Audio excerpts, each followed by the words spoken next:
रफ्तार से। देश में कोरोना की दूसरी लहर ने बेहद खतरनाक रफ्तार पकड़ लिया है। बुधवार को अब तक सारे रिकॉर्ड ध्वस्त। देश में बीते 24 घंटे में 1,15,000 से ज्यादा नए मामले। देश में कोरोना वायरस के तेजी से बढ़ते मामलों के बीच अब केंद्र सरकार वैक्सीन लेने के बाद संक्रमित होने वाले लोगों का भी डेटा इकट्ठा करेगी। बढ़ते कोरोना केसेस को देखते हुए दिल्ली एम्स ने आज से ओपीडी स्थायी रूप से बंद कर दी, यानी मरीज अब सीधे चेकअप के लिए नहीं पहुंच सकेंगे। कोरोना के बढ़ते मामलों के बीच केंद्र सरकार ने चेतावनी दी है। केंद्र ने कहा, बहुत तेजी से कोरोना फैल रहा है और अगले 4 हफ्ते बेहद अहम। कोरोना के बढ़ते केस के बीच गुजरात सरकार ने बड़ा ऐलान किया। प्रदेश सरकार ने 20 शहरों में 30 अप्रैल तक नाइट कर्फ्यू का फैसला किया। वडोदरा में कोरोना मरीजों की संख्या बढ़ती जा रही है। पिछले 24 घंटे में 2000 से 801 नए केस सामने आए, जबकि 12 लोगों की जान चली गई। कोटा में लोकसभा स्पीकर ओम बिरला ने भी कोरोना के बढ़ते मामलों को देखकर चिंता जाहिर की। उन्होंने जिला प्रशासन को निर्देश दिए कि अस्पताल में व्यवस्थाओं को 4 गुना कर दिया जाए। जयपुर में कोरोना के बढ़ते खतरे से चिंतित जिला प्रशासन ने धर्मगुरुओं की बैठक बुलाई। बैठक में सभी धर्मों के प्रतिनिधियों ने मुसीबत की इस घड़ी में सरकार की खुलकर मदद करने का भरोसा दिया। कोरोना के बढ़ते संक्रमण के बीच राज्य सरकार ने नई गाइडलाइंस जारी कर दी हैं। जिम को बंद करने का फैसला लिया गया। सरकार के इस फैसले के बाद जयपुर के जिम संचालक विरोध में नजर आए। राजसमंद में कोरोना का कहर जारी। जिले में बुधवार को 21 नए पॉजिटिव मरीज सामने आए। कोरोना को लेकर सीएम अशोक गहलोत की वीसी के बाद झुंझुनू प्रशासन पूरी तरह से एक्शन मोड में आ गया है। इसी तरह ठेलों पर भी जहां पर कोरोना गाइडलाइंस की पालना नहीं हो पा रही थी, उनके भी चालान बनाए गए। बिना मास्क घूमने वालों के चालान काटे गए। कोरोना गाइडलाइंस की अवहेलना पर झुंझुनू प्रशासन ने कड़ा रुख अख्तियार किया। इसको लेकर प्रशासन ने 2 स्कूल सीज किए। करौली जिले में बुधवार को एक बार फिर एक साथ 34 कोरोना पॉजिटिव रोगी सामने आने से हड़कंप मच गया। अलवर शहर में कोरोना गाइडलाइंस का उल्लंघन करते हुए पाए जाने पर पुलिस ने 7 दुकानों को 72 घंटे के लिए सीज किया। कोटा में कोरोना का कहर जारी है। बुधवार को जिले में 210 मरीजों की जांच रिपोर्ट पॉजिटिव आई। कोविड-19 की दूसरी लहर को देखते हुए दौसा प्रशासन ने 6 दुकानों को सीज किया। बिना मास्क वाले सैकड़ों लोगों के चालान काटे गए। उदयपुर में बार एसोसिएशन के लिए वैक्सीनेशन कैंप आयोजित किया गया। उदयपुर में अखिल भारतीय नववर्ष समारोह समिति के 7 दिवसीय कार्यक्रम का आयोजन सांकेतिक स्तर पर ही होगा। कोटा के इटावा और पिपलदा में लोगों को बेकाबू संक्रमण से सचेत करने के लिए नुक्कड़ नाटकों का आयोजन किया गया। पीएम नरेंद्र मोदी आज मुख्यमंत्रियों के साथ वीडियो कॉन्फ्रेंसिंग से मीटिंग करेंगे। इस मीटिंग में कोरोना के मामलों पर काबू पाने के लिए नई रणनीति बनाई जाएगी। प्रधानमंत्री मोदी ने परीक्षा पर चर्चा के दौरान छात्रा का जवाब देते हुए कहा, बोर्ड की परीक्षा के पहले भी आपने परीक्षाएं दी हैं, इसलिए आपको परीक्षा का डर नहीं है। प्रधानमंत्री ने कहा, परीक्षा जीवन को गढ़ने का एक अवसर है, उसे उसी रूप में लेना चाहिए। पीएम ने छात्रों से संवाद में कहा, खाली समय इसको खाली मत समझिए, ये खजाना है। खाली समय एक सौभाग्य है। प्रधानमंत्री मोदी ने आज राजधानी दिल्ली के एम्स में कोरोना वैक्सीन की दूसरी डोज लगवाई। उन्होंने खुद ट्वीट कर इस बात की जानकारी दी। पश्चिम बंगाल के डोमजूर में केंद्रीय गृह मंत्री अमित शाह ने बीजेपी कार्यकर्ता के घर पर खाना खाया। बीजेपी ने चुनाव आयोग से पश्चिम बंगाल के मुख्यमंत्री ममता बनर्जी पर प्रचार पर रोक लगाने की मांग की है। उत्तर प्रदेश आने के बाद बाहुबली विधायक मुख्तार अंसारी की मुश्किलें बढ़ती जा रही हैं। अब उत्तर प्रदेश मुख्तार की विधानसभा सदस्यता खत्म करवाने को लेकर विधिक राय ले सकती है। सीएम अशोक गहलोत की अध्यक्षता में कैबिनेट की बैठक हुई। बैठक में ईडब्ल्यूएस की अधिकतम आयु सीमा में छूट के फैसले को मंजूरी दी गई।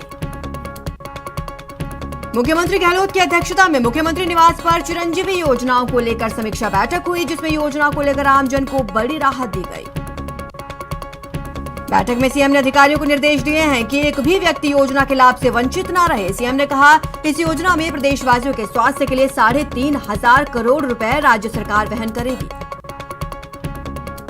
राजसमंद विधानसभा चुनाव में कांग्रेस को एकजुट करने के मकसद से अजय माकन राजसमंद पहुंचे। राजसमंद जिला मुख्यालय पर एक निजी वाटिका में कांग्रेस का कार्यकर्ता सम्मेलन आयोजित किया गया। इस सम्मेलन में मुख्य अतिथि राजस्थान प्रदेश कांग्रेस कमेटी के प्रभारी अजय माकन रहे। कांग्रेस की ओर से चिकित्सा मंत्री डॉक्टर रघु शर्मा तूफानी दौरे कर रहे हैं। रायपुर पंचायत समिति क्षेत्र के बोरियापुरा गांव में जनसंपर्क किया और पितलिया मामले पर बीजेपी को जमकर घेरा। केंद्रीय राज्य मंत्री अर्जुन राम मेघवाल ने राजस्थान के 3 उपचुनावों में बीजेपी की जीत का दावा किया। महिला उत्पीड़न के मामलों को लेकर बीजेपी प्रतिनिधिमंडल ने राष्ट्रीय महिला आयोग की अध्यक्ष को ज्ञापन सौंपा। जयपुर ग्रेटर नगर निगम में मेयर के साथ तमाम समितियों के चेयरमैन की अधिकारियों के साथ ठन गई। जनप्रतिनिधि चाहते हैं निगम में होने वाले फैसलों की फाइलें उनके पास से होकर गुजरें, जबकि अधिकारी हर फाइल भेजने को तैयार नहीं। बीजेपी सांसद मनोज कोटक ने महाराष्ट्र के सियासी घटनाक्रम पर ट्वीट किया। कोटक ने लिखा, संजय राठौर, अनिल देशमुख, अनिल परब जल्द एमवीए में जिस तरह से शर्मनाक खुलासा हो रहा है, वो इस तरह लग रहा है कि शपथ ग्रहण समारोह के अलावा राज्यपाल को एक नार्को टेस्ट समारोह की भी व्यवस्था करनी होगी। प्रदेश की गहलोत सरकार ने देर रात ब्यूरोक्रेसी में बड़ा फेरबदल करते हुए 67 आईएएस अफसरों का तबादला कर दिया। अलवर के बहरोड जेल से फरार कुख्यात बदमाश पपला की गर्लफ्रेंड जिया हाईकोर्ट से जमानत मिलने के बाद अलवर जेल से रिहा कर दी गई। प्रदेश की 3 विधानसभाओं में हो रहे उपचुनाव के दौरान 8,72,000 रुपए मूल्य की अवैध शराब बरामद की गई। श्रीगंगानगर में पुलिस ने सब्जी से भरी पिकअप लूट के मामले में 2 आरोपियों को पंजाब से गिरफ्तार किया। चूरू में खेत में रास्ते के विवाद को लेकर 40 वर्षीय महिला की चप्पलों से मारपीट का मामला सामने आया है। घटना के बाद आरोपियों के खिलाफ मामला दर्ज किया गया। चूरू के सुजानगढ़ में पुलिस ने उपचुनाव को देखते हुए विभिन्न गांवों में दबिश देकर 288 कार्टून अवैध शराब जब्त की, जिसकी कीमत 9 लाख रुपए बताई जा रही है। चूरू के सुजानगढ़ में पुलिस ने ट्रक मालिक से 1 लाख रुपए की लूट के मामले में 2 आरोपियों को प्रोडक्शन वारंट पर बापर्दा गिरफ्तार किया। कोटा में दाऊद गैंग के गुर्गे शातिर बदमाश दानिश मर्चेंट को कड़ी सुरक्षा के बीच कोर्ट में पेश किया गया। कोर्ट ने बदमाश को मुंबई एनसीबी की टीम को सौंपने के आदेश दिए। अलवर में एक 12 साल की लड़की का 2 युवकों ने अपहरण किया और उसके साथ छेड़छाड़ की। वहीं लड़की के शोर मचाने पर दोनों युवक उसे छोड़कर फरार हो गए। कोटा में हिस्ट्री शीटर जीतू टेंशन की गोली मारकर हत्या करने के मुख्य आरोपी सुनील पांचाल को पुलिस ने गिरफ्तार किया। कोटा में पुलिस ने बड़ी कार्रवाई की। 5,000 के इनामी बदमाश सुरेंद्र लश्कर को गिरफ्तार किया। कोटा में पुलिस ने 2,000 के इनामी बदमाश धीरज मीणा को गिरफ्तार कर लिया है। आरोपी पिछले करीब 1 साल से फरार चल रहा था। जयपुर के बनी पार्क थाना इलाके में सिपाही का शव मिलने से सनसनी फैल गई। जोधपुर के फलौदी से 16 कैदियों के फरार हो जाने के बाद सुरक्षा को लेकर कई कड़े कदम उठाए गए। नागौर के डेगाना में बेकाबू ट्रक ने बाइक को जोरदार टक्कर मार दी। इस भीषण सड़क हादसे में बाइक सवार 4 लोगों की मौत हो गई। अजमेर के गुलाबाड़ी रेलवे फाटक के पास लोगों ने चोरी के आरोप में एक शख्स की पिटाई कर दी। उदयपुर के प्रसिद्ध पार्क गुलाबबाग में देर शाम भीषण आग लग गई। गुलाबबाग में लगी आग ने देखते ही देखते विकराल रूप ले लिया, सब कुछ जलकर खाक। उदयपुर के मावली इलाके में ट्रांसफार्मर से अचानक आग लग गई, जिससे सूखी लकड़ियां, झाड़ियां, पेड़ पौधे जलकर स्वाहा हो गए। झुंझुनू के चिड़ावा में बाईपास रोड पर ब्याजखोरों से परेशान कर्ज में डूबे एक युवक ने आत्महत्या कर ली। डूंगरपुर के बड़लिया गांव के पेड़ से लटक कर एक प्रेमी युगल ने आत्महत्या कर ली।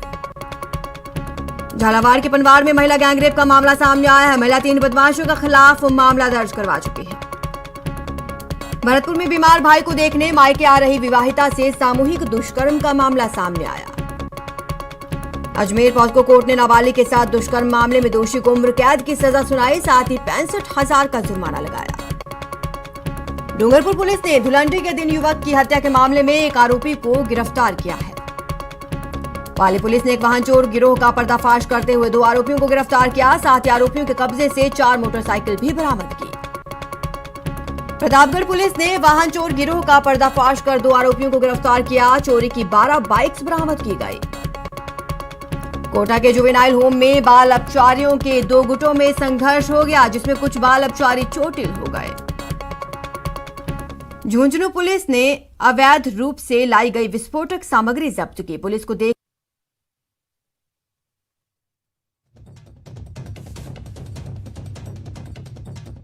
ब्रेक के बाद आपका स्वागत है। चलिए खबरों का रुख करते हैं।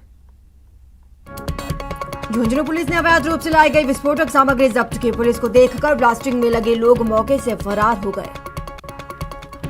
बीकानेर के नोखा में बदमाशों का खौफ देखने को मिला, जहां पर कार में सवार आए 3 बदमाशों ने पहले पेट्रोल पंप पर कार में डीजल डलवाया और उसके बाद पंप कर्मी के साथ कहासुनी की। कोटा में एसीबी की गिरफ्त में आए आरआई योगेंद्र सिंह चौहान और कर्मचारी बाबूलाल जागा को कड़ी सुरक्षा के बीच एसीबी कोर्ट में पेश किया गया। चूरू के रतनगढ़ में गेहूं की फसल से भरा ट्रैक्टर जमीन में धंस गया। गनीमत ये रही कि ट्रैक्टर सवार 5 लोग हादसे में बाल बाल बच गए। श्रीगंगानगर में एक युवक पर कुछ लोगों ने जानलेवा हमला कर दिया, जिसमें युवक की इलाज के दौरान मौत हो गई। चूरू के सुजानगढ़ में बुवासर पुलिया के पास किसान नेताओं ने प्रदर्शन किया। दुर्घटना केंद्र पर सुरक्षा बंदोबस्त करने की मांग की। चूरू में बकाया फसल बीमा क्लेम की मांग को लेकर किसानों ने धरना प्रदर्शन किया और 5 मई को कलेक्ट्रेट के घेराव की चेतावनी दी। जयपुर में बुधवार को जिला बैडमिंटन चैंपियनशिप का समापन हुआ। प्रतियोगिता में करीब 550 खिलाड़ियों ने भाग लिया। चूरू के सुजानगढ़ में शराब ठेके के खुलने का लोगों ने विरोध किया और हंगामा करते हुए शराब के ठेके पर ताला जड़ दिया। राजस्थान विश्वविद्यालय के पत्रकारिता और जनसंचार विभाग में एमजेएमसी पाठ्यक्रम के विद्यार्थियों से ज्यादा फीस मांगने का मामला सामने आया, जिसके विरोध में विद्यार्थियों ने कुलपति सचिवालय के सामने प्रदर्शन किया। राजस्थान विश्वविद्यालय के सीनेट हॉल में महिला यौन उत्पीड़न रोकथाम को लेकर एक कार्यशाला का आयोजन किया गया। कार्यक्रम में मुख्य अतिथि और मुख्य वक्ता के रूप में राष्ट्रीय महिला आयोग अध्यक्ष रेखा शर्मा मौजूद रही। अजमेर में बढ़ते तापमान के चलते अजमेर वासियों को पानी की दिक्कत का सामना करना पड़ रहा है। साथ ही गांव में पानी की सप्लाई का कोई निश्चित समय नहीं होने से गांव के लोग जलदाय विभाग से खासे नाराज हैं। कोटा के राष्ट्रीय चंबल घड़ियाल सेंचुरी में खुलेआम वन्य जीव संरक्षण अधिनियम की धज्जियां उड़ाई जा रही हैं। यहां बिना परमिशन के ग्रामीण अनाधिकृत नाव चलाकर जानलेवा पर्यटन करवा रहे हैं। जयपुर के नाहरगढ़ बायोलॉजिकल पार्क में वन्य जीवों को गर्मी से बचाने के लिए कई नए जतन किए जा रहे हैं। हिरणों के लिए मडबात तो वहीं भालू के लिए खास तौर पर आइसक्रीम का इंतजाम किया गया। महिला सशक्तिकरण की दिशा के अजमेर डिस्कॉम ने ऐसा विद्युत सब स्टेशन तैयार किया है जिसकी पूरी कमान महिलाओं के हाथ होगी। अजमेर की पॉस्को कोर्ट ने नाबालिग के साथ दुष्कर्म कर गर्भवती बनाने वाले आरोपी को दोषी ठहराते हुए उम्र कैद की सजा सुनाई। श्रीगंगानगर के सूरतगढ़ में अस्थि रोग विशेषज्ञ डॉक्टर प्रमेंद्र स्वामी पर महिला का गलत इलाज करने का मामला लगातार तूल पकड़ता जा रहा है। झुंझुनू में कोरोना के बढ़ते प्रभाव के बावजूद लापरवाही बरतने वाले लोगों पर प्रशासन ने सख्ती शुरू कर दी। सवाई माधोपुर के खंडार के आबादी क्षेत्र में इन दिनों भालुओं का पगफेरा बढ़ता ही जा रहा है। खंडार के नृसिंह मंदिर का कॉलोनी में एक भालू रणथंभौर के जंगल से निकलकर एक मकान की बाउंड्री में आ गया। पोखरण में पुलिस अब शहर के 18 अलग अलग मुख्य स्थानों पर लगे सीसीटीवी से लोगों पर नजर रखेगी। अलवर में 4 सूत्रीय मांगों को लेकर अखिल राजस्थान लेबोरेटरी टेक्नीशियन कर्मचारी संघ की ओर से ज्ञापन सौंपा गया। बाड़मेर में सरपंच सुशीला ने संवैधानिक अधिकारियों को हनन करने और अपमानित करने के मामले को लेकर जिला कलेक्टर को पत्र लिखकर आत्मदाह करने की धमकी दी। बीजेपी संगठन महामंत्री चंद्रशेखर बुधवार को राजसमंद दौरे पर रहे। विश्व स्वास्थ्य दिवस के मौके पर जयपुर मेट्रो के सभी 11 स्टेशनों पर योग शिविर का आयोजन किया गया।